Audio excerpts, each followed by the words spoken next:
பேதுருவின் மாமி ஜுரம் நீங்கி சுகமாகுதல். தலை நரைத்து குரல் தழுதழுத்தது. தோல் சுருங்கி கைகள் தள்ளாடியது. கண்மூடும் முன்னே என் மகளை கட்டி கொடுக்க வரன் தேடினேன் கப்பர்நகூம் முழுக்க.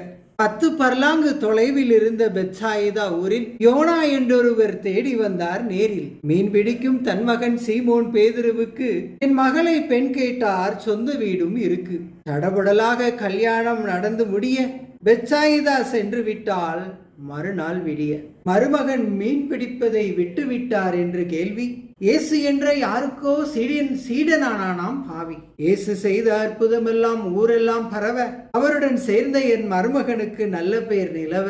இவர்கள் கப்பர்நகூம் வந்ததை சிலர் கூற கேட்டேன். வந்தவர்களை உபசரிக்க நாட்டுக்கோழி ஒன்றை பார்த்து தூங்கி எழும்போது உடலில் ஏதோ செய்ய மருமகன் வருவாரே, அவரை உபசரிக்க என்ன செய்ய? உடல் வெப்பம் கரூரின் கோடை வெப்பத்தை தாண்டியது. ஆனாலும் குளிர்ந்ததற்கு கண்கள் உதவியை தேடியது. அற்புதங்கள் செய்த இயேசு என் மருமகனோடு வந்தார். செபதேவின் குமாரர்களும் அவர் இருபுறங்களிலும் நின்றார். அடுத்த படுக்கையாய் கிடந்த எனக்கு உடலெல்லாம் வலித்தது.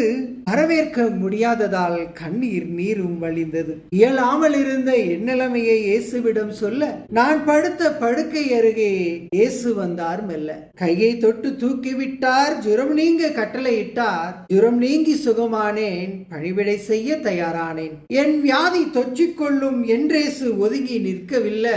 சுகமான நானும் அதன் பின் சும்மா இருக்கவில்லை. அடுத்த படுக்கை மாறி போகும் பரமன் தொட்ட பிறகு அற்புதங்கள் பெற்ற உடனே பணிவிடை செய்ய தொடங்கு. படுத்த படுக்கை மாறி போகும் பரமன் தொட்ட பிறகு அற்புதங்கள் பெற்ற உடனே பணிவிடை செய்ய தொடங்கு.